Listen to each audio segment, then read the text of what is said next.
ಜೀವನ್ಮುಕ್ತ ಮಹಾತ್ಮರನ್ನು ಸ್ಮರಿಸಿಕೊಳ್ತಾ ನನ್ನ ಮಾತುಗಳನ್ನು ಪ್ರಾರಂಭ ಮಾಡ್ತೀನಿ.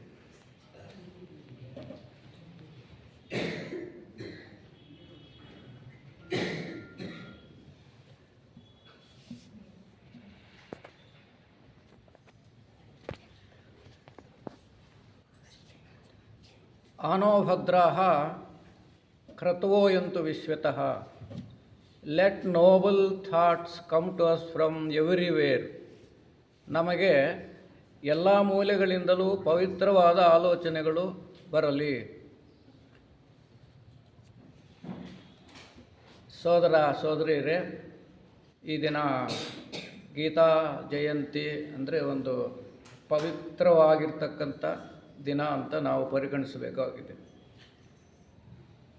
ಥಿಯೋಸಾಫಿಕಲ್ ಸೊಸೈಟಿ ವಾಂಗ್ಮಯದಲ್ಲಿ ಅಲ್ಲಿ ಕೆಲಸ ಮಾಡಿರ್ತಕ್ಕಂಥ ಹಿರಿಯರ ವಿಷಯವಾಗಿ ನಾವು ನೆನೆಸ್ಕೊಳ್ಳೋದಾದರೆ, ಮೇಡಮ್ ಬ್ಲಾವಟ್ಸ್ಕಿ ಅವರು ಅವರ ಅವಸಾನದ ಕೊನೆಯ ಕ್ಷಣಗಳಲ್ಲಿ ಒಂದು ವಿನ್ನಪ ಮಾಡಿಕೊಂಡಿದ್ದಾರೆ ನಮ್ಮ ಸೋದರರಲ್ಲಿ. ನನ್ನ ಮರಣಾನಂತರ ಆ ದಿನ ಅಂದರೆ ನಾವೇನು ಪ್ರತಿ ವರ್ಷ ಆಚರಣೆ ಮಾಡ್ತೀವಿ, ಆ ದಿನ ಪವಿತ್ರವಾಗಿರ್ತಕ್ಕಂಥ ಭಗವದ್ಗೀತೆಯನ್ನು ಪಠಣ ಮಾಡಿ ಅಂತ ಹೇಳಿರೋದು ನಮಗೆಲ್ಲರಿಗೂ ಒಂದು ಆದರ್ಶಪ್ರಾಯವಾಗಿರ್ತಕ್ಕಂಥ ವಿಷಯ. ಯಾಕೆ ಅಂದರೆ ಭಗವದ್ಗೀತೆ ಅಷ್ಟು ಶ್ರೇಷ್ಠವಾದ ಗ್ರಂಥ ಅಂತ ವಿದೇಶೀಯರಾಗಿದ್ದಂಥ ಮೇಡಮ್ ಬ್ಲಾವಟ್ಸ್ಕಿ ಅವರು ಅರಿತುಕೊಂಡಿದ್ದರು. ಅಂದರೆ ಅದು ನಮ್ಮೆಲ್ಲರ ಭಾಗ್ಯ, ಭಾರತೀಯರಿಗೆ ಒಂದು ದೊಡ್ಡ ಭಾಗ್ಯ ಅಂತ. ಭಗವದ್ಗೀತೆ ಬರೀ ಕಾಲಕ್ಕೆ ದೇಶಕ್ಕೆ ಸಂಬಂಧಪಟ್ಟದ್ದಲ್ಲ, ಅದು ಕಾಲಾತೀತ ದೇಶಾತೀತವಾಗಿರ್ತಕ್ಕಂಥ ಒಂದು ಮಹತ್ ಗ್ರಂಥ ಮತ್ತು ಬೃಹತ್ ಗ್ರಂಥವೂ ಹೌದು. ಡಾಕ್ಟರ್ ಆನಿ ಬೆಸೆಂಟ್ ಅವರು ಭಾರತಕ್ಕೆ ಬಂದ ಮೇಲೆ ಅವರು ಸಂಸ್ಕೃತವನ್ನು ಕಲಿತು ಸಂಸ್ಕೃತ ಗ್ರಂಥಗಳನ್ನು ಅಧ್ಯಯನ ಮಾಡಿ ಭಗವದ್ಗೀತೆಯನ್ನು ಸಂಪೂರ್ಣವಾಗಿ ವಾರಣಾಸಿಯಲ್ಲಿದ್ದಂಥ ಮಹಾನ್ ಸಂಸ್ಕೃತಜ್ಞ ಅವರು ಭಗವಾನ್ ದಾಸರ ನೇತೃತ್ವದಲ್ಲಿ ಅವರು ಸಂಸ್ಕೃತವನ್ನು ಕಲಿತುಕೊಂಡು ಭಗವದ್ಗೀತೆಯನ್ನು ಅಧ್ಯಯನ ಮಾಡಿ ಅದರ ಮೇಲೆ ಒಂದು ಭಾಷ್ಯವನ್ನು ಕೂಡ ಬರೆದರು. ನಮಗೆಲ್ಲರಿಗೂ ಗೊತ್ತಿದೆ, ಆಂಗ್ಲ ಭಾಷೆಯಲ್ಲಿ hints on the study of Bhagavad Gita, ಭಗವದ್ಗೀತೆಯ ಅಧ್ಯಯನಕ್ಕೆ ಸೂಚನೆಗಳು ಅಂತ ಬರೆದಿದ್ದಾರೆ. ಅದೆಲ್ಲ ನಾವು ಅಧ್ಯಯನ ಮಾಡ್ತಾ ಇದ್ದೀವಿ, ಉಪನ್ಯಾಸಗಳನ್ನು ಮಾಡ್ತಾ ಇದ್ದೀವಿ. ಅಂದರೆ ಡಾಕ್ಟರ್ ಬೆಸೆಂಟ್ರು ಭಾರತೀಯ ಸಂಸ್ಕೃತಿಯನ್ನು ಎಷ್ಟು ಚೆನ್ನಾಗಿ ಅರ್ಥ ಮಾಡಿಕೊಂಡ್ರು. ಇಲ್ಲಿಗೆ ಬಂದ ಮೇಲೆ ಭಾರತೀಯರ ಸಂಸ್ಕೃತಿ, ಭಾರತೀಯರ ಇತಿಹಾಸ, ಪರಂಪರೆ ಅದನ್ನೆಲ್ಲ ತಿಳಿದು ಭಾರತೀಯ ಗ್ರಂಥಗಳನ್ನು ಅಧ್ಯಯನ ಮಾಡಿ ಆಂಗ್ಲ ಭಾಷೆಯಲ್ಲಿ ಅನೇಕ ಭಾರತೀಯ ಸಂಸ್ಕೃತಿಗೆ ಸಂಬಂಧಪಟ್ಟಂಥ ಗ್ರಂಥಗಳನ್ನು ಅವರು ಬರೆದಿದ್ದಾರೆ. ನಮಗೆ ನೀವು ಅವರ ಬಗ್ಗೆ ಅಧ್ಯಯನ ಮಾಡಿದರೆ ನಮಗೆ ಗೊತ್ತಾಗುತ್ತೆ. ಕಿಂಗ್ ರಾಮಚಂದ್ರ ರಾಮಾಯಣದಿಂದ ಅವೆಲ್ಲ ಮರೆತೋಗಿದ್ದೀವಿ ನಾವು. ಕಿಂಗ್ ರಾಮಚಂದ್ರ ಅಂತ ಬರೆದಿದ್ದಾರೆ, ಭಗವದ್ಗೀತೆ ಬಗ್ಗೆ ಬರೆದಿದ್ದಾರೆ. ಭಗವದ್ಗೀತೆಯನ್ನು 4 ಉಪನ್ಯಾಸಗಳಲ್ಲಿ ವಿಶೇಷವಾದಂಥ ರೀತಿಯಲ್ಲಿ ಅವರು ಅದನ್ನು ಅಧ್ಯಯನ ಮಾಡಿ ಅದರ ದೈವಿ ಯೋಜನೆಯನ್ನು ಕೃಷ್ಣ ಪರಮಾತ್ಮ ಅದರಲ್ಲಿ ನಮಗೆಲ್ಲರಿಗೂ ತಿಳಿಸ್ಬಿಟ್ಟು, ಮೊದಲನೇದರಲ್ಲಿ ದ ಗ್ರೇಟ್ ಅನ್ವೈಲಿಂಗ್ ಅಂದರೆ ಮಹಾದರ್ಶನ, ಭಗವಂತನ ಯೋಜನೆ ಹೇಗಿದೆ ಅಂತ ಆ ಮಹಾದರ್ಶನ ಮೊದಲನೇ ಉಪನ್ಯಾಸದಲ್ಲಿ ಹೇಳ್ತಾರೆ ಅವರು. ಮಹಾದರ್ಶನ ಅಂದರೆ ನನ್ನದೇ ಆಗಿರ್ತಕ್ಕಂಥ ಒಂದು ಯೋಜನೆ ಇದೆ, ಆ ಯೋಜನೆಯನ್ನು ಈ ಭಗವದ್ಗೀತೆಯಲ್ಲಿ ಜಗತ್ತಿಗೆ ತಿಳಿಪಡಿಸ್ತಾ ಇದ್ದೇನೆ ಅಂತ. ಈ ವಿಷಯ ಯಾರೂ ಭಗವದ್ಗೀತೆಯಲ್ಲಿ ಹೇಳಿಲ್ಲ. ಭಗವದ್ಗೀತೆ ಅಧ್ಯಯನ ಅಂದರೆ ಶ್ಲೋಕಗಳು ಓದ್ತೀವಿ, ಒಂದು ಶ್ಲೋಕ ಓದ್ತೀವಿ, ಅರ್ಥ ಹೇಳ್ತೀವಿ, ಆಮೇಲೆ ಇನ್ನೊಂದು ಶ್ಲೋಕ ಹೇಳ್ತೀವಿ, ಈ ಶ್ಲೋಕ ಇಷ್ಟನೇ ಅಧ್ಯಾಯದಲ್ಲಿ ಅಂತ ಹೇಳ್ತೀವಿ. ಆದರೆ ಬೆಸೆಂಟ್ರ್ ಅರ್ಥ ಮಾಡ್ಕೊಂಡ ಹಾಗೆ ಮೊದಲನೇದು ದ ಗ್ರೇಟ್ ಅನ್ವೈಲಿಂಗ್ ಅಂದರೆ ಮಹಾದರ್ಶನ. ನನ್ನದೇ ಆದ ಯೋಜನೆ ಇದೆಯಪ್ಪ ಅರ್ಜುನನಿಗೆ ಹೇಳಿ, ಅರ್ಜುನನ ಮೂಲಕ ಮಾನವ ಕೋಟಿಗೆ ತಿಳಿಸಿದ್ದಂಥ ವಿಚಾರ ಅವರು. ಭಗವಂತನೊಂದು ಯೋಜನೆ ಇದೆ, ನನ್ನದೇ ಒಂದು ಯೋಜನೆ ಇದೆ. ಆ ಯೋಜನೆಯನ್ನು ನಿನಗೆಲ್ಲ ಅರ್ಥೈಸಿ ಹೇಳ್ತಾ ಇದ್ದೀನಿ ಅಂತ ಮೊದಲನೇ ಉಪನ್ಯಾಸದಲ್ಲಿ ಹೇಳ್ತಾರೆ ಅವರು, ಆನಿ ಬೆಸೆಂಟ್ರು. ಅದು ಹೇಗೆ ಅಂದರೆ ಅರ್ಜುನನ ವಿಷಾದ ಯೋಗ.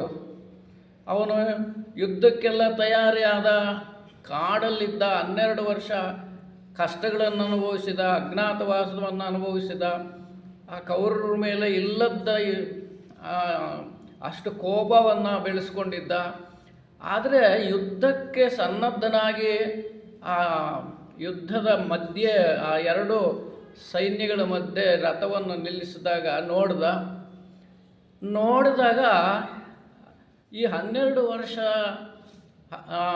13 ವರ್ಷ ಅಜ್ಞಾತವಾಸ ಅದೆಲ್ಲ ಯಾವುದೂ ಜ್ಞಾಪಕ ಬರಲಿಲ್ಲ ಆತನಿಗೆ ಜ್ಞಾಪಕ ಬಂದಿದ್ದು ಇವರೆಲ್ಲರೂ ಯಾರು ಶತ್ರುಗಳು ಕಾಣಿಸ್ತಾ ಇಲ್ಲ ನನಗೆ, ಇದ್ಯಾರು ಶತ್ರುಗಳು ಕಾಣಿಸ್ತಾ ಇಲ್ಲ ನನಗೆ, ಇವರೆಲ್ಲ ನನ್ನ ಗುರುಗಳು, ನನ್ನ ಪಿತಾಮಹರು, ನನ್ನ ಸ್ನೇಹಿತರು, ಬಂಧುಗಳು. ನಾನು ಯಾರ ಮೇಲೆ ಯುದ್ಧ ಮಾಡೋದು, ಯಾರನ್ನು ಕೊಲ್ಲೋದು, ನಾನು ಏನಕ್ಕೋಸ್ಕರ ಕೊಲ್ಲಬೇಕು, ಆ ಪಾಪ ನನಗೆ ಬೇಡ. ಕೌರವರು ತಗೊಳ್ಳಿ ಬೇಕಾದರೆ ನನಗೆ ಬೇಡ, ನನಗೆ ರಾಜ್ಯವೂ ಬೇಡ, ಸುಖನೂ ಬೇಡ, ನಾನು ಕಾಡಿನಲ್ಲಿ ಬೇಕಾದ್ರೆ ನಿನ್ನ ಧ್ಯಾನ ಮಾಡಿಕೊಂಡು ನನ್ನ ಕಾಲ ಕಳೀತೀನಿ ಅಂತ ಅರ್ಜುನ ಹೇಳಿದಾಗ ಆ ಕೃಷ್ಣ ಪರಮಾತ್ಮ ಹೇಳ್ತಾನೆ, ಅದು ನಿನ್ನ ಕೆಲಸ ಅಲ್ಲಪ್ಪ, ನಮ್ಮದೇ ಯೋಜನೆ ಇದೆ. ಅಷ್ಟೇ ಅಲ್ಲ, ಅವರೆಲ್ಲ ಸಿದ್ಧವಾಗಿ ಬಂದಿದ್ದಾರೆ, ಯುದ್ಧದಲ್ಲಿ ಸಾಯೋದಕ್ಕೂ ಕೂಡ ಸಿದ್ಧವಾಗಿ ಬಂದಿದ್ದಾರೆ. ಅದನ್ನೆಲ್ಲ ಕೇಳೋಕೆ ನೀನ್ಯಾರು? ನಾನು ಮಾಡಿರ್ತಕ್ಕಂಥ ಯೋಜನೆ ಇದು. ಅವರೆಲ್ಲ ಸಿದ್ಧವಾಗಿದ್ದಾರೆ, ಯಾರು ಸಾಯಬೇಕು, ಯಾರು ಉಳ್ಕೋಬೇಕು ಅಂತ ನನ್ನ ಯೋಜನೆಯಲ್ಲಿದೆ. ಅದಕ್ಕೋಸ್ಕರ ನಿನ್ನ ಕೆಲಸ ಏನು? ನಿನ್ನ ಧರ್ಮ ರಾಜನಾಗಿ ಯುದ್ಧ ಮಾಡ್ತಕ್ಕಂಥದ್ದು ನಿನ್ನ ಧರ್ಮ, ಅದನ್ನು ನೀನು ನೆರವೇರಿಸಬೇಕು, ಅದು ನನ್ನ ಆಜ್ಞೆ. ಅದೆಲ್ಲ ಬಿಟ್ಬಿಟ್ಟು ನೀನೇನೋ ನೀತಿಗಳು ಹೇಳಿದ್ರೆ ಅದನ್ನು ನನ್ನ ಯೋಜನೆಯಲ್ಲಿ ಅದಕ್ಕೆ ಒಪ್ಪಿಗೆ ಇಲ್ಲ. ಅದಕ್ಕೋಸ್ಕರ ನಿನ್ನ ರಾಜಧರ್ಮ ಏನು ಅಂದರೆ ಶತ್ರು ನಿಗ್ರಹ, ನೀನು ಅವರನ್ನು ಯುದ್ಧ ಮಾಡಬೇಕಷ್ಟೇ, ಅದು ನನ್ನ ಯೋಜನೆಯಲ್ಲಿದೆ. ಅದಕ್ಕೆ ಇದನ್ನು ಅವರು ಮಹಾದರ್ಶನ ಅಂತ ಬೆಸೆಂಟ್ರವ್ರು ಹೇಳೋದು. ಹಾಗಾಗಿ ಬಹಳಷ್ಟು ಚೆನ್ನಾಗಿ ಅಲ್ಲಿ ನಮ್ಮಲ್ಲಿ ಕೆ.ವಿ. ಹನುಮಂತರಾಯರು ಅಂತ ನಮ್ಮ ಥಿಯೋಸಾಫಿಕಲ್ ಸೊಸೈಟಿ ಹಿರಿಯರವರು, ಅವರು ಕನ್ನಡದಲ್ಲಿ ಅದನ್ನು hints on the study of Bhagavad Gita ಕನ್ನಡದಲ್ಲಿ ಬರೆದಿದ್ದಾರೆ. ಬಹಳಷ್ಟು ಆ ಶ್ಲೋಕಗಳನ್ನೆಲ್ಲ ಕನ್ನಡೀಕರಿಸಿದ್ದಾರೆ. ಅದಕ್ಕೆ ಅರ್ಜುನ ಹೇಳ್ತಾನೆ, ನನ್ನ ಮೋಹ ಎಲ್ಲ ಕಳೆದೋಯ್ತು, ನನ್ನ ಮೋಹ ನಿನ್ನದೇ ಯೋಜನೆಯನ್ನು ನನಗೆ ಅರಿತುಪಡಿಸಿದಾಗ ನನ್ನ ಮೋಹ ಎಲ್ಲ ಕಳೆದೋಯ್ತು, ಯುದ್ಧ ಮಾಡೋದು ನನ್ನ ಧರ್ಮ, ಮಾಡ್ತೀನಿ, ಸಿದ್ಧವಾಗಿದ್ದೀನಿ ಅಂತ. ಸರಿ ಮಾಡಪ್ಪ, ಯುದ್ಧ ಮಾಡು ಸರಿ. ಆಮೇಲೆ 2ನೇ ಅಧ್ಯಾಯದಲ್ಲಿ ಅರ್ಜುನ ಮತ್ತೆ ಅವನಿಗೆ ಇದೆಲ್ಲ ಸರಿಯೇ, ನೀನು ಹೇಳಿದ್ದೆಲ್ಲ ಸರಿಯೇ, ಆದರೂ ನನಗೇನೋ ಮೋಹ ಅಡ್ಡ ಬರ್ತಾ ಇದೆ, ನನ್ನ ಮನಸ್ಸು ಒಪ್ಕೊಳ್ತಾ ಇಲ್ಲ ಅಂತ. ಅದಕ್ಕೆ ಹನುಮಂತರಾಯರು ಬಹಳ ಚೆನ್ನಾಗಿ ಅದನ್ನು ಕನ್ನಡದಲ್ಲಿ ಬರೀತಾರೆ. ಮತ್ತೆ ಅದನ್ನು ಹೇಳ್ತಾನೆ ಕೃಷ್ಣ ಪರಮಾತ್ಮ. ಮತ್ತೆ ಹೇಳಿದಾಗ ಕಳೆಯಿತೆನ್ನ ಮೋಹ, ಈಗ ಮಾಡುವೆನ್ ಯುದ್ಧಮಂ ಅಂತ ಅವರು ಹಳಗನ್ನಡದಲ್ಲಿ ಬರೆದ ಕೆ.ವಿ. ಹನುಮಂತರಾಯರು. ಆಗ ಸಿದ್ಧತೆ ನಡೆಯುತ್ತೆ, ಮತ್ತು ಆ ಯುದ್ಧ ಮಾಡೋದಕ್ಕೆ ಸಿದ್ಧವಾಗಿದ್ದಾನೆ. ಮತ್ತೆ ಅಲ್ಲಿ ಜ್ಞಾನಯೋಗ ಇದೆ, ಮುಂದಿನ ಅಧ್ಯಾಯದಲ್ಲಿ ಜ್ಞಾನಯೋಗ.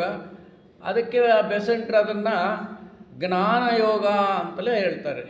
ಭಗವದ್ಗೀತೆ ಅಂದರೆ ಏನು ಅಂದರೆ, ಭಗವದ್ಗೀತೆ ಕೇವಲ ಕೃಷ್ಣಾರ್ಜುನರ ಸಂವಾದವಲ್ಲ, ಇದು ಒಂದು ಯೋಗಶಾಸ್ತ್ರ ಅಂತ ಆ hints on the study of Bhagavad Gita ಗ್ರಂಥದಲ್ಲಿ ಅವರು ಬಹಳ ವಿವರವಾಗಿ ಬರೆದಿದ್ದಾರೆ. ಯೋಗಶಾಸ್ತ್ರ ಏನಿದು? ಯೋಗಶಾಸ್ತ್ರ ಅಂದರೆ ನಾವು ನಮ್ಮ ಹಿಂದೂ ಸಂಸ್ಕೃತಿಯಲ್ಲಿ, ನಮ್ಮ ಸಾಹಿತ್ಯದಲ್ಲಿ ಪ್ರಸ್ಥಾನತ್ರಯಗಳು ಅಂತ ಇದೆ. ಪ್ರಸ್ಥಾನತ್ರಯಗಳು, ಉಪನಿಷತ್ತುಗಳು, ಬ್ರಹ್ಮಸೂತ್ರಗಳು ಮತ್ತು ಭಗವದ್ಗೀತೆ. ಈ ಮೂರರಲ್ಲಿ ನಮಗೆ ಬಹಳ ಹತ್ತಿರ ಇರ್ತಕ್ಕಂಥದ್ದು, ವಿಥಿನ್ ಅವರ್ ರೀಚ್ ಅಂತೀವಿ ನಾವು. ನಮಗೆ ಬಹಳ ಹತ್ತಿರ ಇರ್ತಕ್ಕಂಥದ್ದು ಭಗವದ್ಗೀತೆ. ಬ್ರಹ್ಮಸೂತ್ರಗಳ ಬಗ್ಗೆ ಅಷ್ಟು ಅರಿವಿಲ್ಲ ನಮಗೆ. ಉಪನಿಷತ್ತುಗಳಿವೆ, ಅದನ್ನು ಅರ್ಥೈಸ್ಕೊಳ್ಳೋದು ಕಷ್ಟ.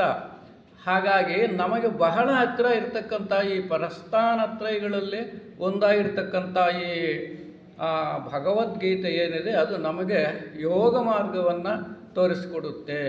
ಪ್ರಸ್ಥಾನ ಅಂದರೆ ಮಾರ್ಗ, ಪ್ರಸ್ಥಾನ ಅಂದರೆ ಮಾರ್ಗ. ಎಲ್ಲಿಗೆ ಮಾರ್ಗ ಅಂದರೆ ಭಗವಂತನ ಕಡೆ ಹೋಗ್ತಕ್ಕಂಥ ಮಾರ್ಗ.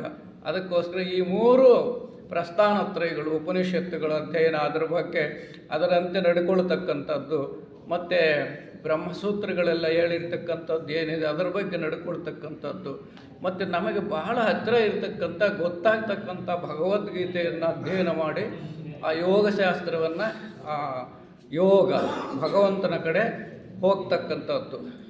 ಇದು ಯೋಗಶಾಸ್ತ್ರ.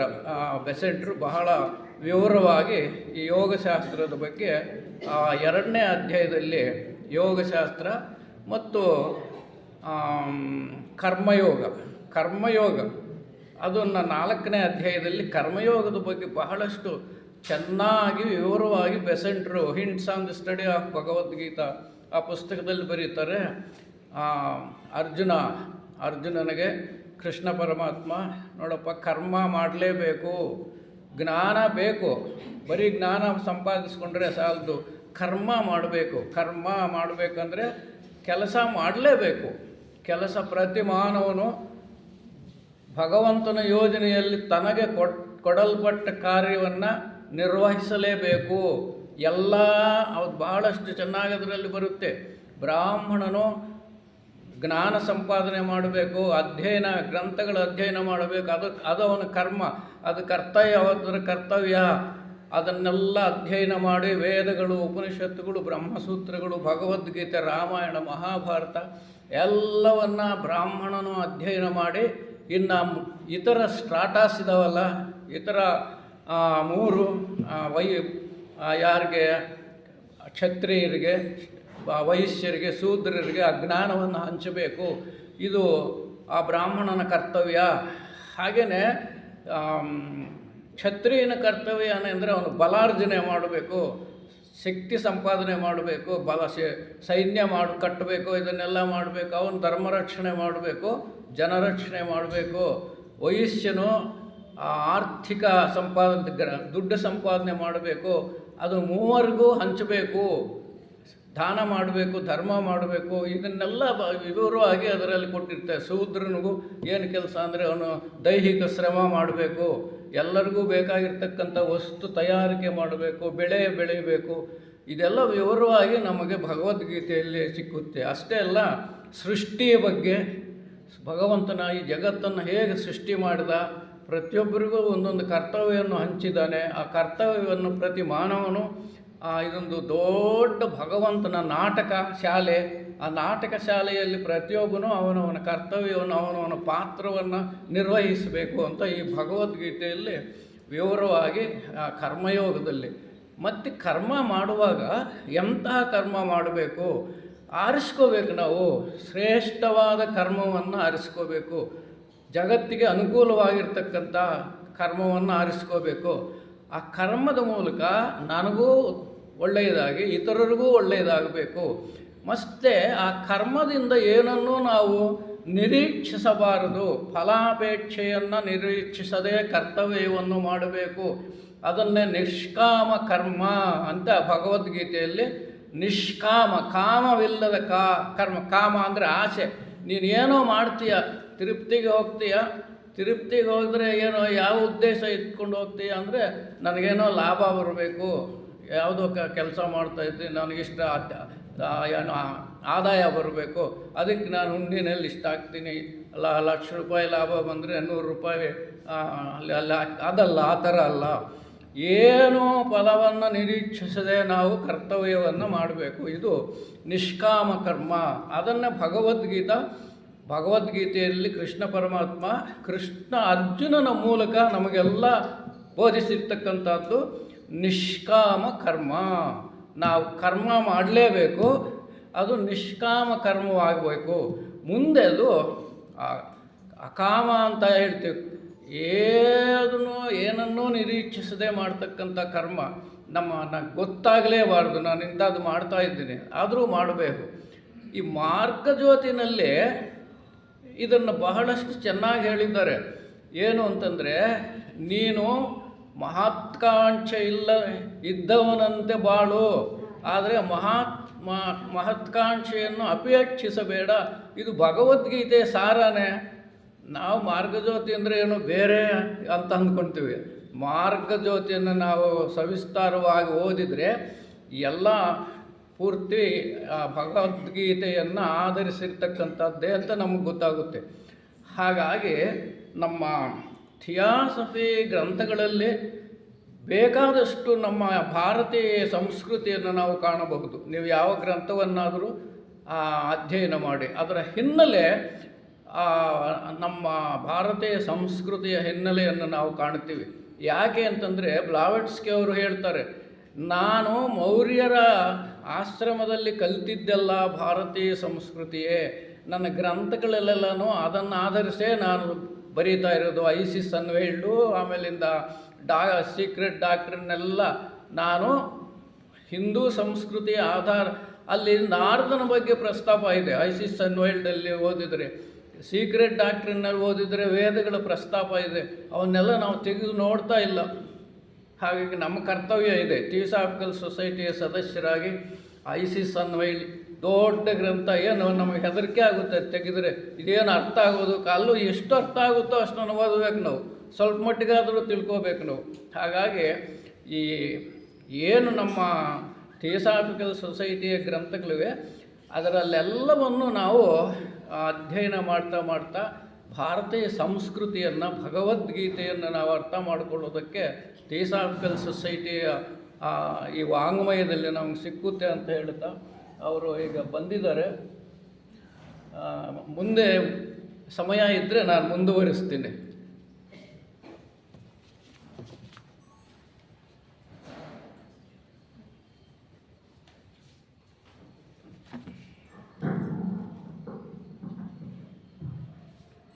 ಸೋದರ ರೆಡ್ಡಪ್ಪಾಚಾರ್ ಅವರು ಭಗವದ್ಗೀತೆಯ ಬಗ್ಗೆ ನಮ್ಮ ಥಿಯೋಸಾಫಿಕಲ್ ವಾಂಗ್ಮಯದಲ್ಲಿ ಉಲ್ಲೇಖವಾಗಿರ್ತಕ್ಕಂಥ